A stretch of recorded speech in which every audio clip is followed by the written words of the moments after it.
Hello all, welcome back to my channel Navyacha blogs అండి.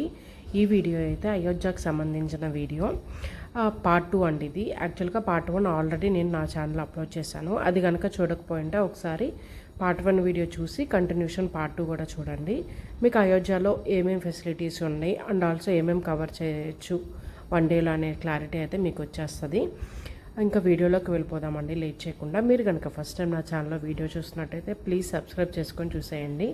మేమైతే అయోధ్యలో ఎర్లీ మార్నింగ్ సరియు ఘాట్ దగ్గర బాత్ చేసుకొని అక్కడి నుంచి రూమ్కి వచ్చి బ్రేక్ఫాస్ట్ చేసి హనుమాన్ గడికి వెళ్ళాం. ఫస్ట్ హనుమాన్ గడి నుంచి అయితే రామ్ మందిర్ దర్శనం అయితే కంప్లీట్ చేసుకున్నాము.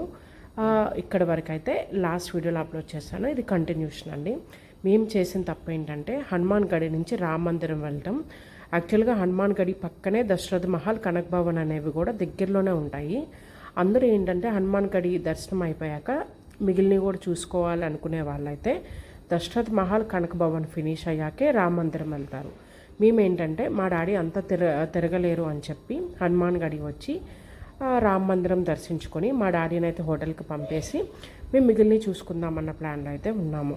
బట్ అక్కడికి వచ్చేసరికి మాకు డబల్ అయింది డిస్టెన్స్. మళ్ళీ హనుమాన్ గడికే రావాల్సి వచ్చింది. మార్నింగ్ వచ్చిన దగ్గరికే అక్కడికి వచ్చైతే దశరథ్ మహల్కి వస్తున్నాము.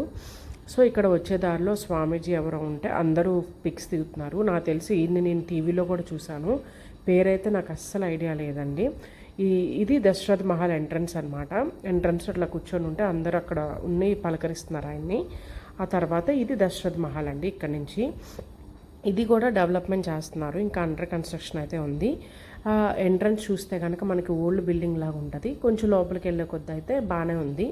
ఇక్కడైతే పెద్దగా రష్ ఉండదండి. మనకు 5 minutes చాలు. అట్లా జస్ట్ మనం చూసుకొని రావటమే. దర్శనం ఏమి ఉండవు స్పెషల్గా. ఇక్కడ ఆ విగ్రహాలు అయితే ఉంటాయండి. రాముల వారి పట్టాభిషేకం విగ్రహం కానీ సీతమ్మ వారివి అన్నీ ఉంటాయి. హనుమాన్ టెంపుల్ అన్నీ ఉంటాయి.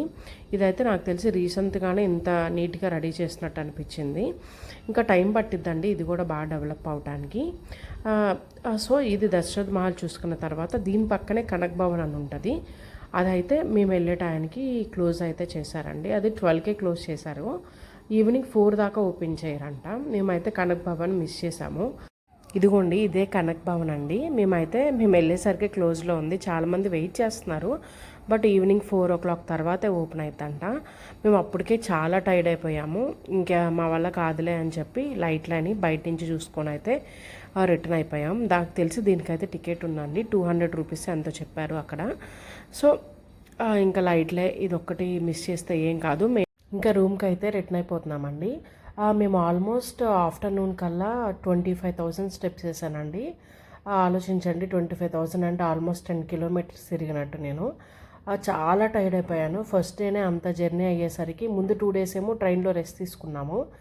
దిగ్గానే ఇంకా జర్నీ అయిపోగానే మళ్ళీ ఇక్కడ నడక ఎక్కువైపోయింది. అందులో ఫుల్గా ఎండ. ఇదంతా నాకు చాలా టైర్డ్ అనిపించింది.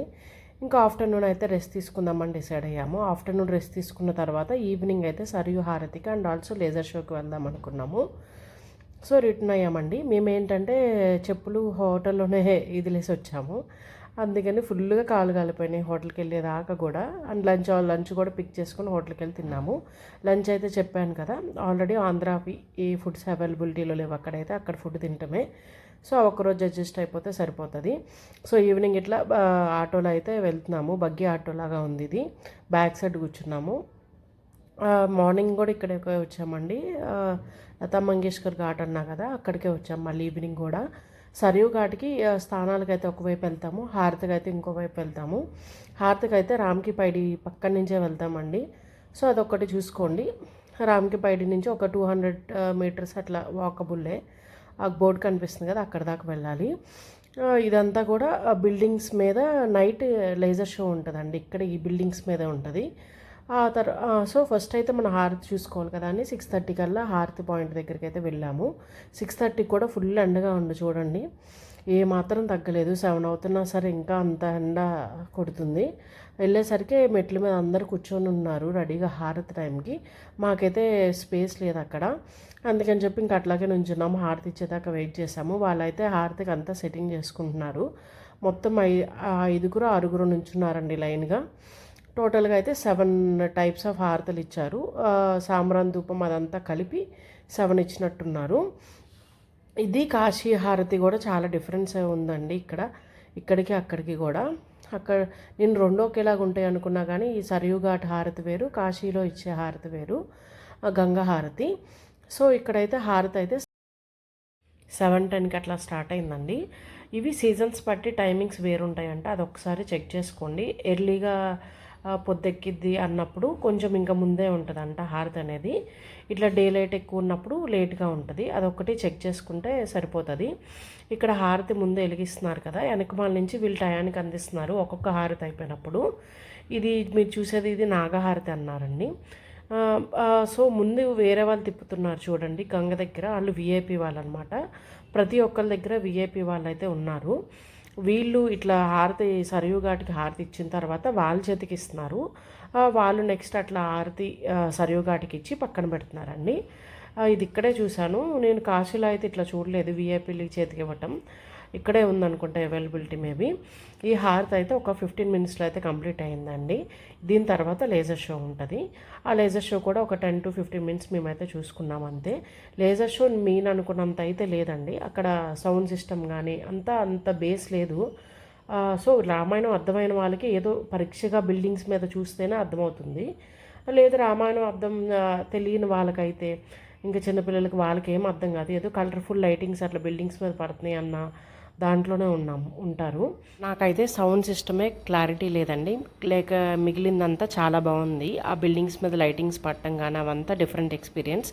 ఖచ్చితంగా మీరైతే వెళ్తే కనుక ఈవినింగ్ లేజర్ షో అయితే మిస్ చేసుకోకండి. హారతి పక్కనే ఉంటుంది, ఎక్కడికి వెళ్ళక్కర్లేదు కూడా మనం. సో ఇక్కడితో అయితే మా అయోధ్య ట్రిప్ అయితే కంప్లీట్ అయిందండి. నెక్స్ట్ డే మార్నింగే మా కాశీకి ట్రైన్ ఉంది. నెక్స్ట్ కమింగ్ వ్లాగ్స్ అన్నీ కాశీ గురించి వస్తాయి. అక్కడ మేము టోటల్గా 5 days స్టే చేస్తున్నాము, 5 nights అనమాట. సో ఈ వ్లాగ్ క్లోజ్ చేసే ముందు మళ్ళీ మీకు క్లియర్గా అయితే చెప్తున్నాను అయోధ్య గురించి. అయోధ్యలో అయితే ప్రజెంట్ అయితే ఆంధ్ర ఆశ్రమాలు కానీ ఆంధ్ర ఫుడ్ కానీ ఏమీ దొరకట్లేదు. సో దాన్ని బట్టి మీరు ప్లాన్ చేసుకొని వెళ్ళండి. వెళ్తే కనుక సింపుల్గా చూసుకోవాల్సిన అయితే లిస్ట్ చెప్తున్నాను. సరియు ఘాట్, హనుమాన్ గడి, దశరథ్ మహల్, కనక్ భవన్, రామ్ మందిర్.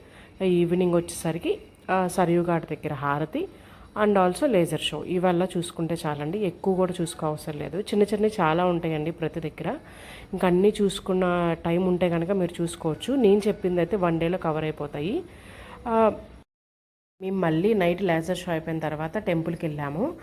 నైట్ దర్శనం అయితే అల్టిమేట్ అండి, చాలా పీస్ఫుల్గా అయిపోయింది. మార్నింగ్ అంతా హడావిడి అయింది కదా ఎండలో, సఫికేషన్గా కూడా ఉంది మార్నింగ్. ఇప్పుడైతే ఎంత ప్రశాంతంగా ఉందో గుడి అయితే. మీకు కుదిరితే ఈవినింగ్ టైమ్స్ కూడా వెళ్ళండి, నైట్ టైమ్స్ క్లోజ్ చేసే ముందు. ఇంతేనండి, ఈ వ్లాగ్ అయితే ఇక్కడితో ఎండ్ చేస్తున్నాను. మీకు కనుక నా వీడియో నచ్చినట్టయితే ప్లీజ్ లైక్ చేయండి, షేర్ చేయండి. ఫస్ట్ టైం నా ఛానల్లో వీడియో చూసినట్టయితే ప్లీజ్ సబ్స్క్రైబ్ చేసుకోండి. Thanks for watching till now.